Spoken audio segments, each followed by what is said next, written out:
Captain Ram Kumar ji, रामेर पंडित जी, इनका हम party में आने पर हार्दिक स्वागत और अभिनंदन करते हैं। और इसके बाद मैं हमारे पूर्व व भावी मुख्यमंत्री चौधरी भूपेंद्र सिंह हुड्डा जी से अनुरोध करूंगा वे मंच पर आए, माइक पर आए और अपने विचार रखें।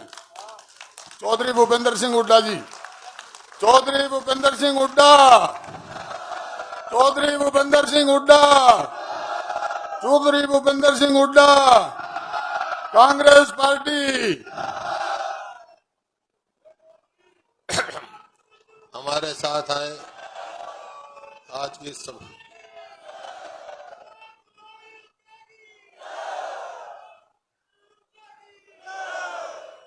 लालिए नारे। एक बात सुनो, इतना मैं 5, 7, 10 मिनट बोल लू ना, नारे मत लाइए, बात सुनो ध्यान से। समय हमारे साथ आए हमारी कांग्रेस के वरिष्ठ नेता भाई चक्रवर्ती शर्मा जी और गौड़ संस्था के प्रधान रहे भाई रामकरण जी, भाई प्रेम अत्री जी और प्रोफेसर वीरेंद्र जी और गांव के दोनों सरपंच साहिबान, जिला परिषद में सदस्य सतपाल जी व सम्मानित मंच उपस्थित कलोई के और आसपास के गांव के मेरे बुजुर्गों, नौजवान साथियों, प्यारे बच्चों व मातृशक्ति। देखिए, आज सब हम इकट्ठे हुए हैं लोकसभा के चुनाव के मामले। लोकसभा का चुनाव पूरे देश का होता है, आज पूरे देश में हो रहा है और देश में कांग्रेस के साथ बहुत सारे दल मिलके इंडिया अलायंस बनाया है। मकसद ये नहीं था कांग्रेस सब जगह लड़ सकती थी, लेकिन एक मुद्दे के लिए ये सारे विपक्षी दल इकट्ठे हुए हैं। इनका मकसद क्या है? मकसद एक ही है कि अपना जो संविधान बचाना है। संविधान बचेगा तो प्रजातंत्र बचेगी। और इस बात का आपको गर्व होना चाहिए, जो आज़ादी की लड़ाई के बाद देश का संविधान लिखा गया, डॉक्टर अम्बेडकर के दस्तखत जिस पर है चेयरमैन ड्राफ्टिंग कमेटी के, उसी के साथ आज के हरियाणा से केवल एक व्यक्ति के दस्तखत हैं, आपके बुजुर्ग चौधरी रणवीर सिंह के, जिन्होंने संविधान बनाया है देश का। तो संविधान को बचाने की हमारी आपकी सबकी जिम्मेवारी तो ये है। बाकी जहां तक सवाल है, इतना मजबूत गठबंधन बना है हमारा कि पूरे देश में अब के लगता है कि अलायंस की सरकार बनेगी केंद्र में, और वह सरकार बनेगी तो मोटी मोटी 4-5 बताता हूं। जो न्याय पत्र राहुल गांधी के नेतृत्व में बनाया गया है, हर वर्ग का ख्याल रखा गया है। उसमें किसान भी है, महिलाएं भी हैं, युवा भी है, गरीब आदमी भी है, ये सब लिखे हुए हैं। तो उसमें मोटी मोटी बात बताता हूँ क्या लिखा है। उसमें एक तो ये लिखा है कि पिछले 10 साल में 30 लाख केंद्र की नौकरियां खाली पड़ी हैं। वो 30 लाख नौकरियां भरेंगे, बच्चों को नौकरी देंगे, और जो बेरोजगार हैं उनको 1 लाख रुपया साल का अप्रेंटिसशिप देंगे, और जो महिलाएं हैं, जो घर में बुजुर्ग महिला है, उसको 1 लाख रुपया साल का देंगे ये। और किसानों के लिए, किसान का जो है, जो एमएसपी है, उसको कानूनी अधिकार देंगे, जिसके लिए लड़ाई लड़ी। यहाँ कितने साल, 1 साल से ऊपर यहाँ किसानों ने लड़े और 750 किसान शहीद हुए हरियाणा की भूमि पर, सिर्फ इस बात के लिए कि जो 3 काले कानून आए थे वो किसानों के अहित के थे, वापस लेने पड़े। उसमें एक मांग जो किसानों की तरफ से थी वो एमएसपी की थी। और मेरी कमेटी बनी मनमोहन सिंह के टाइम में भी, अब कांग्रेस के में मेरी अध्यक्षता में कमेटी बनी, और हमने रिकमेंड किया कि भाई किसान को एमएसपी मिलने की गारंटी मिलनी चाहिए, और साथ के साथ उसका जो एमएसपी का भाव है स्वामीनाथन के उसमें बनना चाहिए, जितनी लागत 50% मुनाफा, जब किसान बच सकता है। तो वो कांग्रेस ने मंजूर किया और अपने उसमें न्याय पत्र में डाला है। गरीब आदमी के जो मनरेगा है उसके 400 रुपये से कम उसके वहाँ नहीं होगा। और जो आशा वर्कर हैं केंद्र के उससे होते हैं, मिड डे वर्कर हैं, इस प्रकार के हैं, उनकी तनख्वाह में भी डबल इजाफा किया जाएगा। ये मोटी मोटी बात बताई। लेकिन मैं एक बात कहने आया हूँ कुलोई में खास तौर पर, और हल्के में, और कुलोई गांव में, क्योंकि इस गांव का और सारे इलाके का हमारे परिवार पे बहुत आशीर्वाद रहा है और उसकी वजह से हम आगे बढ़े हैं। ये जो चुनाव है, ये ठीक है, आपका माहौल बन रहा है, आप दीपेंद्र को तो जिताओगे, लेकिन माहौल, ये चुनाव केवल एक लोकसभा के जीतने का नहीं है। यहाँ की लोकसभा का जीतने का फैसला ये करेगा, रोहतक की लोकसभा से, कि अगली सरकार हरियाणा में कौन सी पार्टी की बनेगी 3 महीने के बाद, ये फैसला करेगा। अब सवाल है, इस बात को पूछ सकते हैं आपसे, भाई ठीक है लोकसभा में तो दीपेंद्र बनेगा बहुत ज़्यादा वोटों से, फिर यहाँ कांग्रेस की सरकार बन जाएगी, कांग्रेस की सरकार बनेगी तो क्या करेगी? ये बात घर घर तक पहुँचानी है आपको कि हम क्या करेंगे। जो मैं कहता हूँ, जो हम कहते हैं वो करते हैं। आपने देखा, चाहे बिजली के बिल हो, चाहे किसान की भूमि अधिग्रहण हो, कुछ भी हो, जो कहा वो किया। अब जो कह के जाएंगे हम वो करेंगे। लोकसभा के बाद यहाँ चुनाव होंगे और यहाँ कांग्रेस की सरकार बनेगी। ये मैं सारे हरियाणा में घूम के बता रहा हूँ। हरियाणा के 36 बरादरी ने मन बना लिया है कि आने वाली हरियाणा में सरकार कांग्रेस की बनाएंगे। क्यों बना लिया?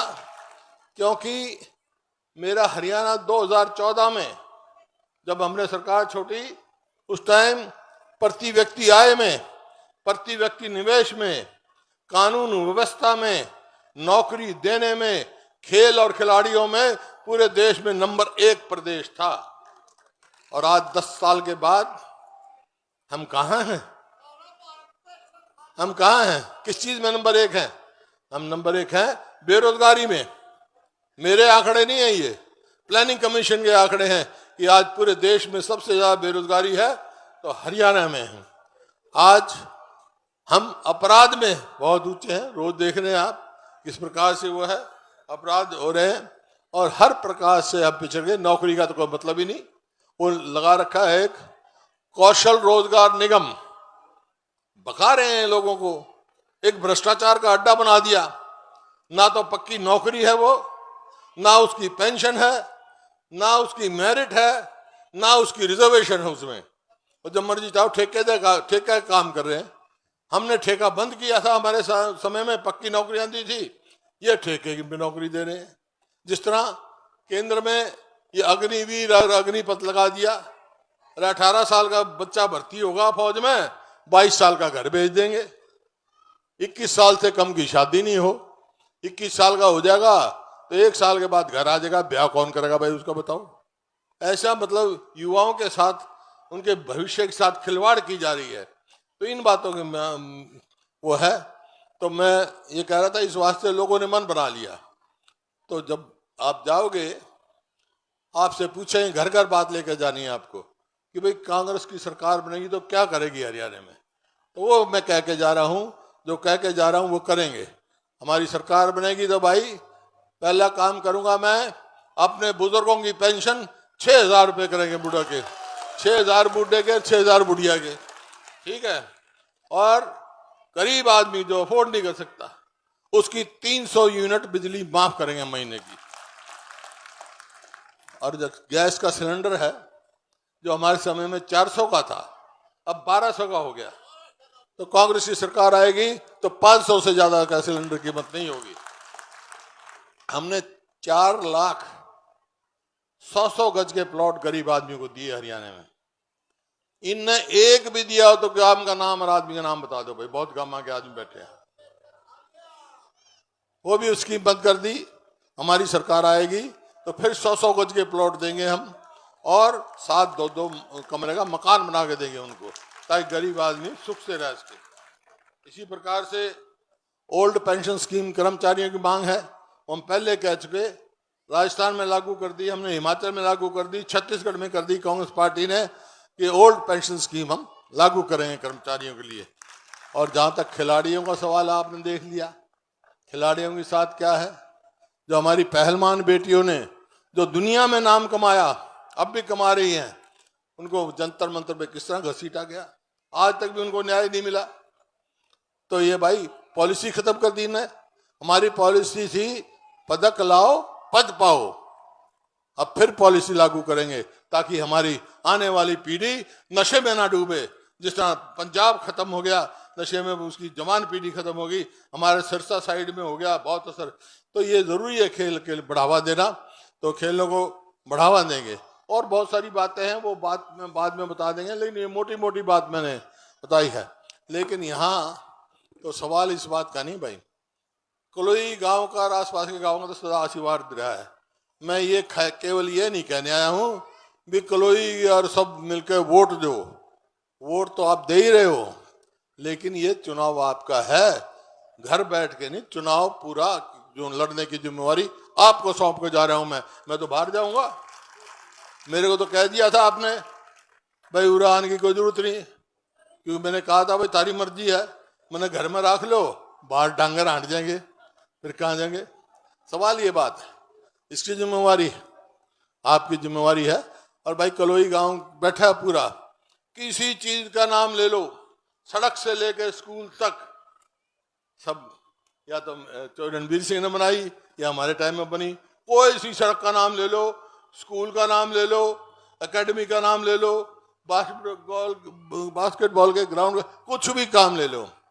और भाई जिसी मौका आया नौकरी भी लगी। इनने मैंने बताया तमाशा बना रखा है, 2 लाख नौकरी, पक्की नौकरी खाली छोड़ रखी, रिक्त पद, नौकरी नहीं लगाई, उसमें ठेका दे रहे हैं। तो भाई अगर आपकी सरकार बनेगी, हमारी सरकार बनेगी, तो 2 लाख नौकरी हरियाणा वालों को 1 साल के अंदर अंदर लगा के दूंगा, ताकि हमारे बच्चों का भविष्य बने।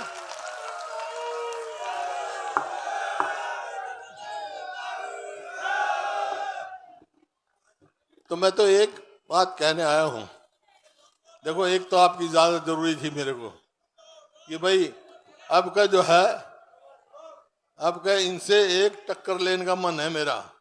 टक्कर लूंगा जब आप साथ दोगे, कहोगे ले लो टक्कर इनसे आर पार।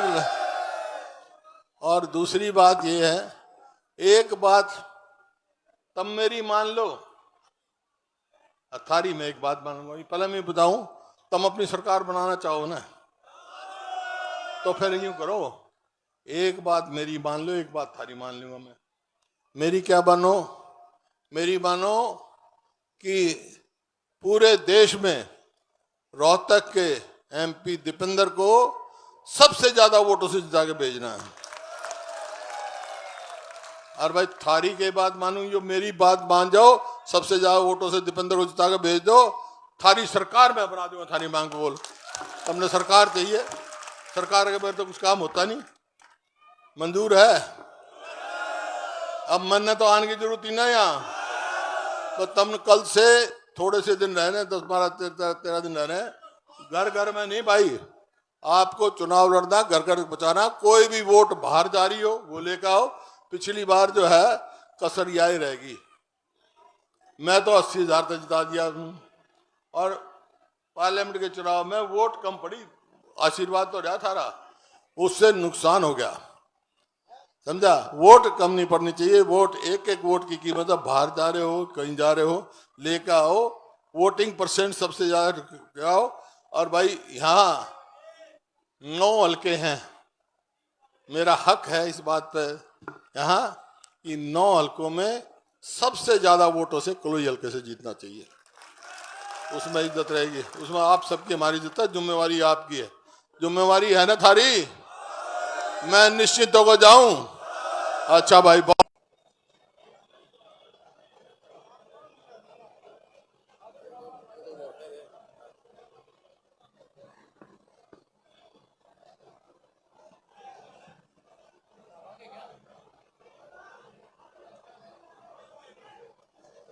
बुलवा दो, 1 मिनट के लिए बोल देगा प्रवक्ता जोगिंदर मोर। अब मैं हमारे बीच में बैठे हुए जो प्रवक्ता जोगिंदर मोर जी से अनुरोध करूंगा कि 2 मिनट के लिए आएं और अपने विचार रखें। जोगिंदर मोर जी, प्रवक्ता कांग्रेस पार्टी। सर्वप्रथम बाबा शिव भोले जहां पर प्रकट हुए उस देव नगरी को प्रणाम करता हूं, इस भूमि को नमन करता हूं। महाराज जी इस मंच पर बैठे हैं, मंचासीन सभी नेतागणों का हार्दिक अभिनंदन है। यहाँ पर मेरे बुजुर्ग नौजवान साथी मातृशक्ति, आपका हार्दिक अभिनंदन और स्वागत है। 25 तारीख जो है वह ऐतिहासिक तारीख है, वो इतिहास बदलने जा रही है। ये भारत के लोकतंत्र पर जो हमला हुआ है, जो किसान पर हमला हुआ है, जो जवान पर हमला हुआ है, सभी वर्गों को त्रस्त किया है, हरियाणा को बर्बाद